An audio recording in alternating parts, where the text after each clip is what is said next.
73 minutos. Eso fue todo lo que hubo entre 4 décadas de silencio y la única verdad que Vicente Fernández jamás se atrevió a decir en voz alta. No frente a un estadio lleno. No en una entrevista de televisión. No en ninguno de los cientos de homenajes que los medios construyeron para alimentar el mito que él mismo había cultivado durante medio siglo. La dijo en una habitación de hospital, con el cuerpo destruido, sin cámaras, sin periodistas, sin el escudo de la leyenda. La dijo frente a un solo testigo, el hijo al que le había fallado de maneras que ningún dinero, ningún apellido y ninguna conexión en la industria musical podían remediar.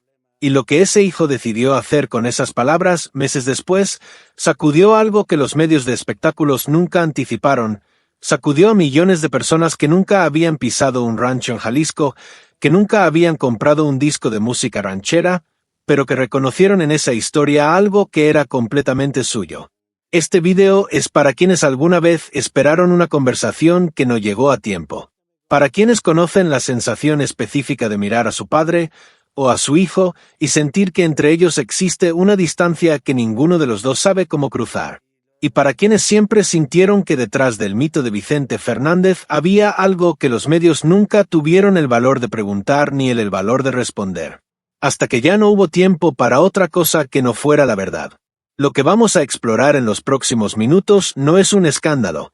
Es algo considerablemente más difícil de ignorar que cualquier escándalo. Es la historia de un hombre que le cantó al amor frente a 50 millones de personas durante 50 años y que llegó al final de su vida descubriendo que el amor más importante siempre había estado a unos pasos de distancia, dentro de las mismas paredes donde sus hijos crecieron, esperando no una canción, sino una conversación. Y es la historia del hijo que recibió esa conversación 73 minutos antes de perder a su padre para siempre y que tomó la decisión más difícil y más generosa de su vida, no guardarla. Si crees que hay algo en tu propia historia que se parece a esto, deja un comentario antes de que termine el video. Lo que vas a encontrar aquí podría cambiar la manera en que miras algunas de las relaciones más importantes de tu vida. Quédate hasta el final. El 9 de diciembre de 2021, Vicente Fernández Jr. entró solo a una habitación de hospital en Guadalajara. Cerró la puerta. Se sentó junto a la cama de su padre. Y lo que ocurrió en esa habitación durante la hora siguiente es lo que hace que todo lo demás, la carrera, los discos, los fracasos, los titulares, los homenajes, necesite ser reexaminado desde el principio. Para entender el peso de esos 73 minutos, hay que retroceder casi 60 años. Hay que ir al momento exacto en que Vicente Fernández Jr. llegó al mundo, el 7 de febrero de 1963, en Guadalajara, Jalisco, en el instante preciso en que su padre comenzaba a construir la carrera que lo convertiría en el símbolo más grande de la música ranchera mexicana. Ese accidente de calendario, nacer cuando nació, ser el primogénito de quien era, definiría cada decisión, cada tropiezo y cada búsqueda de identidad que vendría después. Las crónicas de quienes conocieron el ambiente del rancho Los Tres Potrillos durante los años de la infancia de Vicente Jr. describen un universo que giraba alrededor de una figura central incluso cuando esa figura no estaba presente. Los gustos de Vicente Fernández definían las reglas del rancho. Sus horarios organizaban la vida de todos. Sus estados de ánimo cuando regresaba de gira marcaban la temperatura emocional de la familia entera. Y su ausencia, que era frecuente y prolongada durante los años en que sus hijos estaban formando los cimientos que los acompañarían el resto de sus vidas, llenaba el espacio de una manera paradójica. Siendo el gran ausente, Vicente Fernández estaba más presente que nadie.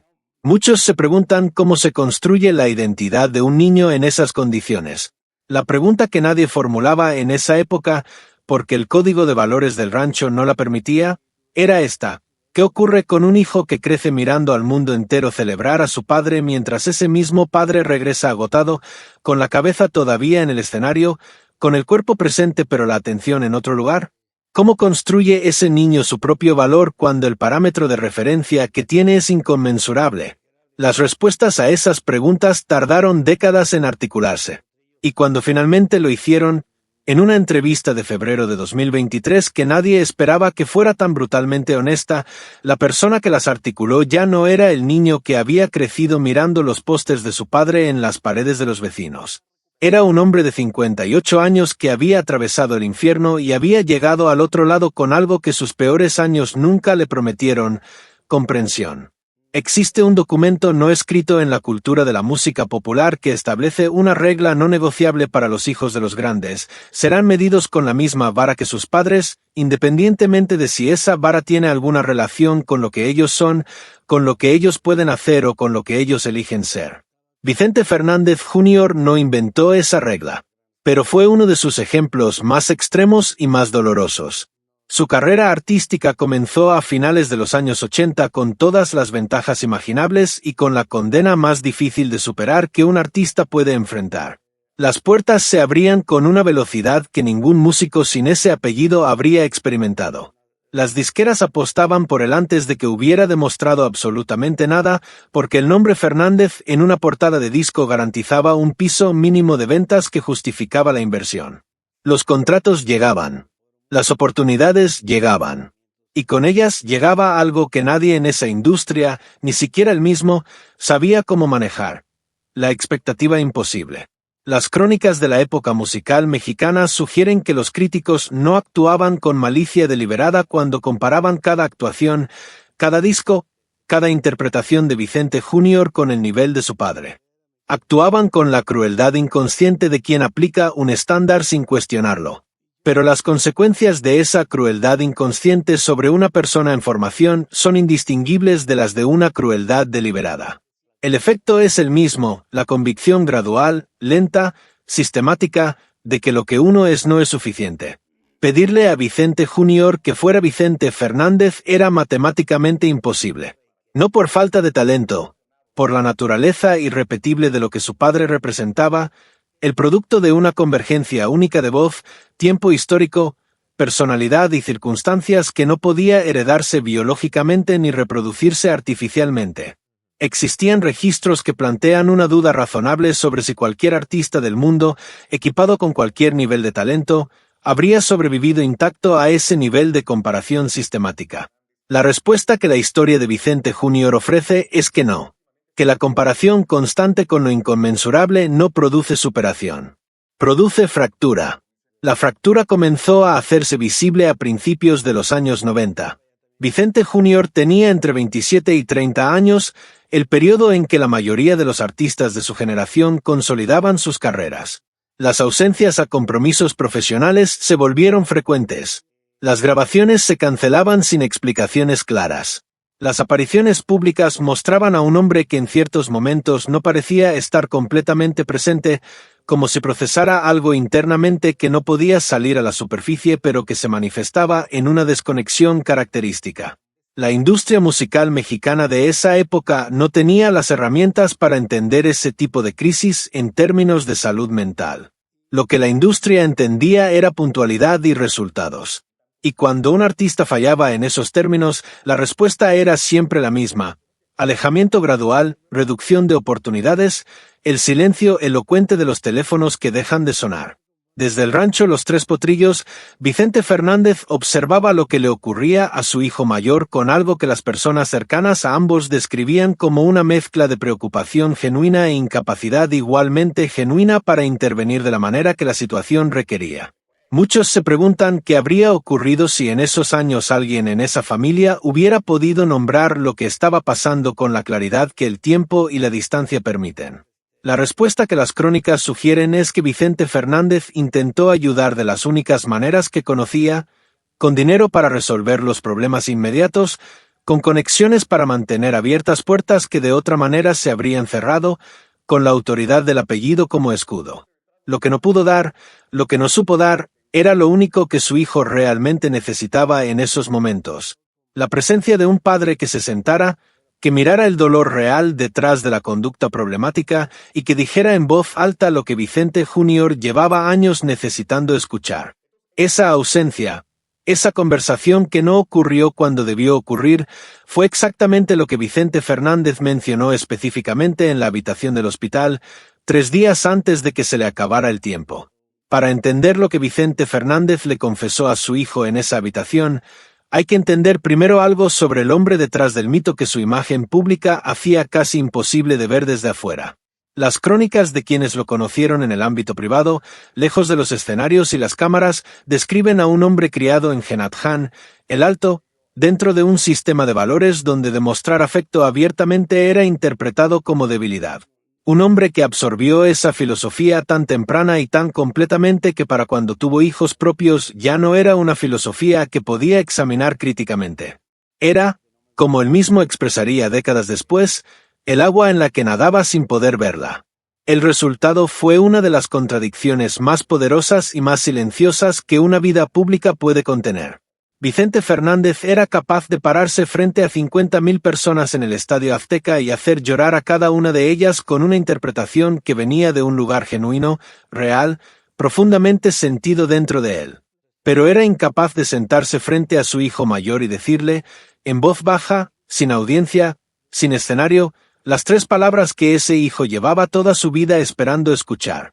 Esa brecha entre el hombre público y el hombre privado no era una actuación. Era la tragedia específica de alguien que aprendió a expresar sus emociones más profundas únicamente en el único contexto donde su código de valores lo permitía, el arte. Y que pagó el precio de ese aprendizaje no él solo, sino las personas que más amaba y que nunca recibieron la versión no filtrada de ese amor. Según lo que Vicente Jr. reveló en la entrevista de febrero de 2023, su padre le dijo en esa habitación de hospital que había vivido toda su vida siendo más honesto emocionalmente frente a desconocidos en un escenario que frente a las personas que amaba dentro de su propia casa. Que solo al final, cuando el cuerpo ya no respondía y el tiempo se había agotado, pudo ver con la claridad brutal de quien ya no tiene nada que perder, el daño que esa contradicción había causado. Las crónicas sugieren que esa claridad, cuando llegó, no llegó suave. Llegó con la contundencia de algo que había estado esperando décadas para ser dicho. 3 días antes de que México se vistiera de luto. 3 días antes de que las redes sociales colapsaran y los noticieros transmitieran el funeral durante 14 horas continuas. Vicente Fernández le habló a su hijo mayor sobre 3 cosas específicas que había cargado durante décadas y que necesitaba decir antes de irse. La primera fue un reconocimiento directo, sin matices ni justificaciones formulaicas, del daño que su ausencia emocional había causado en la vida de Vicente Jr. No en términos abstractos, en términos concretos. Según lo que su hijo reveló meses después, su padre nombró momentos específicos, situaciones particulares en que Vicente Jr. había necesitado a su padre y su padre había estado presente físicamente pero ausente de las maneras que importaban. Esa especificidad fue lo que más impactó a Vicente Jr. porque le demostró que su padre no lo sabía solo en teoría. Lo había cargado con la misma concreción con que él mismo lo había vivido. La segunda confesión tenía que ver con algo que llevaba años siendo un tema no dicho entre ellos, el papel que el propio Vicente Fernández había jugado en las dificultades de la carrera artística de su hijo. No a través de acciones deliberadas, sino a través de algo más sutil y más dañino que cualquier acción deliberada. A través de lo que las crónicas de esa industria podrían llamar la imposibilidad estructural de ser el hijo de alguien tan grande en un espacio tan pequeño. Vicente Fernández le dijo a su hijo que había entendido demasiado tarde que al proyectarlo hacia una carrera artística sin tener primero la conversación honesta sobre lo que esa carrera significaría para alguien con su apellido, lo había enviado al ruedo sin las herramientas que necesitaba para sobrevivir en él. Que era una deuda que no podía saldar. Que el tiempo en que esa conversación habría cambiado algo ya había pasado. Pero que necesitaba que su hijo supiera que él lo sabía. Que no había vivido en la comodidad del desconocimiento, sino en la incomodidad de saber y no saber qué hacer con lo que sabía. La tercera confesión fue la que Vicente Jr. describió como la más inesperada de las 3. Fue la que más tardó en procesar. Y fue la que su padre le pidió específicamente que compartiera con el mundo cuando sintiera que era el momento. Vicente Fernández le dijo a su hijo mayor que el mayor error de su vida no había sido ninguna de las cosas que los medios habían documentado, especulado o magnificado durante décadas. No había sido ningún episodio que la prensa del espectáculo hubiera convertido en titular a lo largo de 50 años de carrera pública. El mayor error de su vida, según lo que Vicente Jr. reveló, había sido creer durante demasiado tiempo que construir la leyenda y construir la vida eran la misma cosa. Que el trabajo de convertirse en el símbolo más grande de la música ranchera mexicana era también el trabajo de ser un buen padre, un buen esposo y un buen hombre en el sentido que verdaderamente importa. No lo eran. Nunca lo habían sido. Vicente Fernández llegó al final de su vida con la certeza de que había sido extraordinariamente exitoso en una de esas tareas y profundamente insuficiente en la otra. Que había dado al mundo entero lo que el mundo entero le pedía, pero que le había dado a su familia, y especialmente a su hijo mayor, mucho menos de lo que su familia necesitaba y merecía. Esa distinción, entre construir una leyenda y construir una vida, fue lo que le pidió a Vicente Jr. que dijera en voz alta cuando llegara el momento. Porque era la lección que él no había podido aprender a tiempo y que esperaba que otros pudieran aprender de su experiencia antes de llegar a los 81 años en una cama de hospital, mirando hacia atrás con esa claridad brutal e irreversible que solo viene cuando ya no hay tiempo para actuar sobre lo que se ve. Vicente Jr. salió de esa habitación con los ojos rojos. Caminó hasta el estacionamiento del hospital sin hablar con nadie. Se subió a su camioneta y no encendió el motor durante 34 minutos. 3 días después, el 12 de diciembre de 2021, Vicente Fernández murió. Y Vicente Jr. se quedó con las últimas palabras reales de su padre. Las que no estaban en ningún comunicado oficial. En ningún homenaje. En ninguna de las 14 horas de transmisión del funeral. Las cargó solo durante 14 meses. Las procesó solo, las lloró solo. Hasta que en febrero de 2023 decidió que ya no podía seguir siendo el único custodio de una verdad que no le pertenecía solo a él. Si estás viendo esto y algo en esta historia te toca un punto que no esperabas, te pedimos que dejes un comentario y que le des like a este video. Lo que viene ahora es la parte que cambió la manera en que miles de personas miraron sus propias familias en las semanas que siguieron. La entrevista de febrero de 2023 no fue planeada como una revelación. No fue el resultado de ninguna estrategia de relaciones públicas. Fue el resultado de algo mucho más simple, un hombre que había llegado al punto en que cargar solo con una verdad se había vuelto más pesado que compartirla. El periodista que condujo esa entrevista describió después que desde los primeros minutos de la conversación notó algo diferente. Vicente Jr. no estaba a la defensiva. No monitoreaba sus palabras con la precaución característica de quien ha aprendido a moverse en el espacio público con cuidado. Estaba presente, dispuesto, como alguien que había tomado una decisión y ya no tenía dudas sobre ella. La primera parte de la conversación cubrió territorio conocido. La carrera, los proyectos, la relación con la música de su padre. Respuestas medidas, cordiales, del tipo que cualquier figura pública puede dar sin exponer nada real. Pero en un momento, cuando el periodista le preguntó cómo había procesado la pérdida de su padre, Vicente Jr. hizo una pausa que duró varios segundos. Y luego tomó una dirección que nadie en ese estudio esperaba. Dijo que la partida de su padre había sido simultáneamente la pérdida más grande de su vida y el inicio de algo que no sabía nombrar de otra manera que como una liberación. No una liberación del dolor. No una liberación de la sombra. Una liberación de la espera. De los 40 años de espera de una conversación que finalmente había ocurrido 3 días antes de que fuera demasiado tarde. A partir de ese momento, la entrevista dejó de ser una entrevista de espectáculos y se convirtió en algo completamente diferente. Lo que Vicente Jr. construyó en esa conversación pública fue una imagen de Vicente Fernández que resultaba simultáneamente más pequeña y más grande que el mito. Más pequeña porque mostraba a un hombre con limitaciones reales, con puntos ciegos genuinos, con una incapacidad específica y documentada para dar a las personas que amaba lo que más necesitaban de él. Más grande porque mostraba a un hombre que al final de su vida tuvo el valor de mirarse sin las defensas del mito y de decir en voz alta lo que vio. Muchos se preguntan cuánto cuesta, psicológicamente, ser el portador de esa verdad. La respuesta que la trayectoria de Vicente Jr. ofrece es mucho. Pero también ofrece algo más. La descripción de cómo alguien que ha cargado ese peso durante años llega, a través de un trabajo interno que no tiene atajos, a un lugar donde puede sostener esa verdad sin ser aplastado por ella. La serenidad con la que Vicente Jr. habló en febrero de 2023 no era natural. Era conquistada. Era el resultado de años de procesamiento que comenzaron precisamente después de la partida de su padre, después de esos 73 minutos en la habitación del hospital, cuando tomó la decisión de que esa conversación no iba a quedarse encerrada en él, sino que iba a convertirse en el punto de partida de una reconstrucción que llevaba décadas postergando. Para entender esa reconstrucción, hay que entender primero cuánto había que reconstruir. Las crónicas del periodo más oscuro de la vida de Vicente Jr., los años en que los fracasos profesionales convergieron con las crisis personales y la presión de un apellido que nunca descansaba, describen a alguien que estaba intentando construir una identidad en un territorio donde todas las herramientas disponibles estaban diseñadas para construir algo completamente diferente. No una persona, una comparación, no un artista, una continuación. La raíz de lo que Vicente Jr. necesitaba era simple, según lo que él mismo articuló décadas después. Necesitaba que su padre lo mirara. No al apellido, no al potencial artístico, no a la continuidad del legado familiar. A él, a la persona específica que era, con sus fortalezas, sus fragilidades y sus necesidades particulares.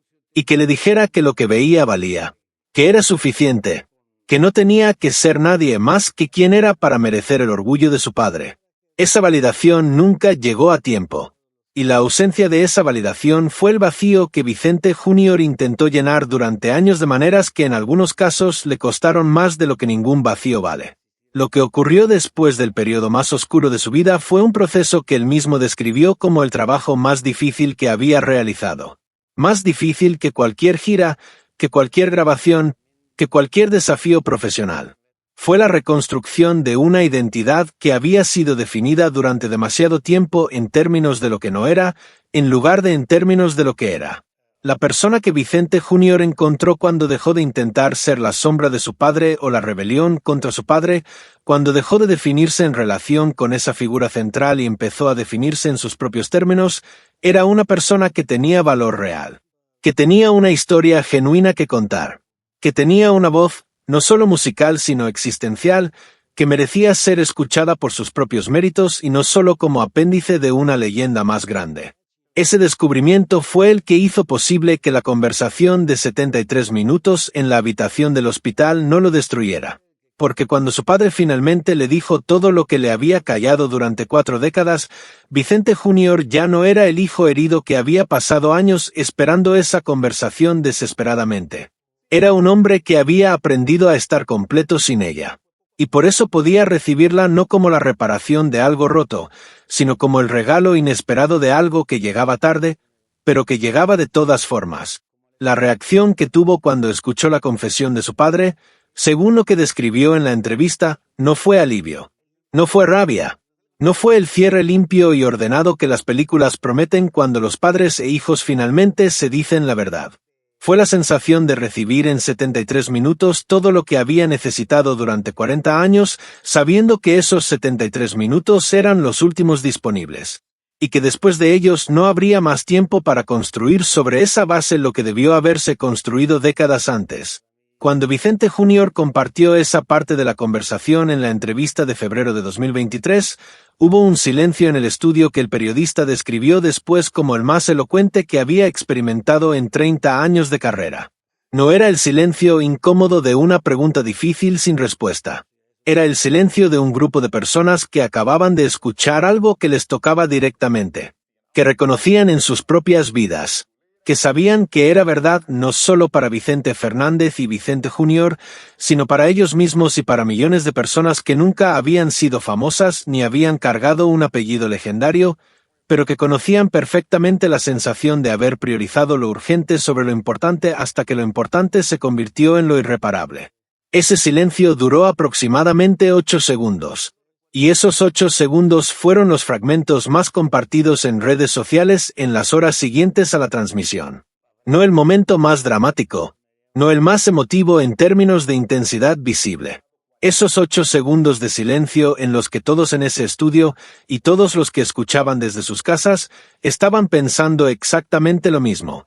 Estaban pensando en su propio padre, en su propio hijo, en las conversaciones que no habían tenido todavía, en el tiempo que creían que todavía tenían para tenerlas. Y en la pregunta que la historia de Vicente Fernández y Vicente Jr. ponía sobre la mesa de una manera que era imposible ignorar.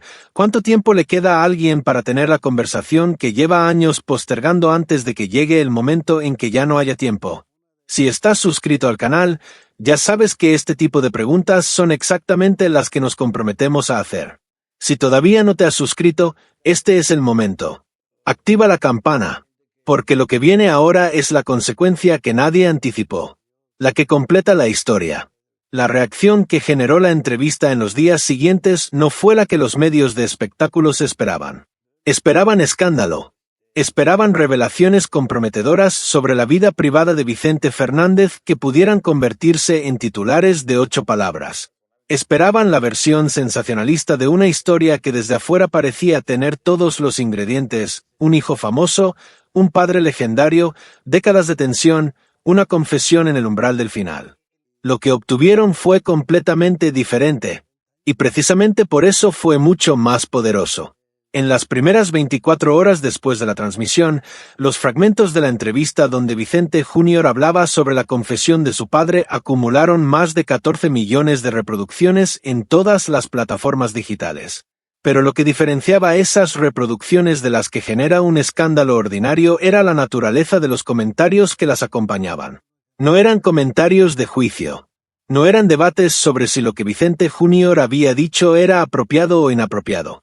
Eran comentarios de reconocimiento. Miles y miles de personas escribiendo versiones de la misma frase: esto me pasó a mí. Esto le pasó a mi padre. Esto es exactamente lo que nunca pude decirle a mi hijo. El fenómeno que se instaló no fue la conversación rápida, superficial y efímera que genera un escándalo. Fue el tipo de conversación que genera la verdad cuando se dice sin adornos y sin estrategia. Una conversación lenta, profunda y persistente que se instaló en las mesas de las familias, en los espacios privados donde las personas procesan las cosas que verdaderamente les importan. Padres que escribían diciendo que habían llamado a sus hijos después de escuchar la entrevista para tener la conversación que llevaban años postergando. Hijos adultos que escribían diciendo que habían entendido por primera vez la distancia de sus padres, no como indiferencia, sino como la única manera en que esos padres habían aprendido a existir en el mundo. Personas que habían perdido a sus padres sin tener esa conversación y que encontraban en la historia de Vicente Jr. y Vicente Fernández un espejo de su propio dolor y de su propio proceso de aceptación. Vicente Jr. leyó esos mensajes. Los leyó todos, o al menos todos los que pudo en las primeras semanas antes de que el volumen se volviera imposible de abarcar individualmente. Y lo que describió en una publicación posterior al procesar lo que esos mensajes le decían fue la paradoja más poderosa de toda su experiencia. Dijo que durante toda su vida había cargado la historia de su relación con su padre como una historia de pérdida, como la historia de todo lo que no había sido, de todo lo que no había llegado a tiempo, de todas las conversaciones que no habían ocurrido cuando debían ocurrir.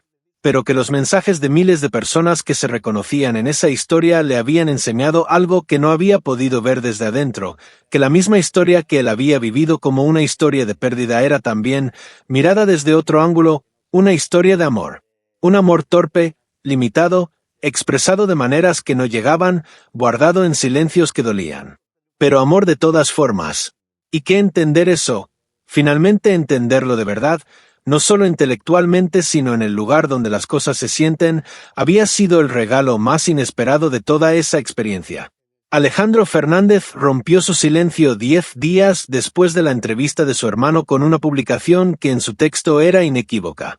Sin mencionar directamente la entrevista de Vicente Jr., publicó una fotografía junto a su padre y escribió que su padre había sido un hombre complejo, extraordinariamente talentoso y profundamente humano, y que la única manera justa de honrar su memoria era honrarlo completo, con todo lo que fue y con todo lo que no pudo ser. Esa publicación recibió más de 2 millones de reacciones en las primeras horas y fue interpretada ampliamente como la confirmación de que la historia que Vicente Jr. había contado no era la versión de un hijo resentido, sino la versión honesta de una experiencia que los hermanos Fernández compartían, aunque cada uno la hubiera vivido y procesado de maneras diferentes.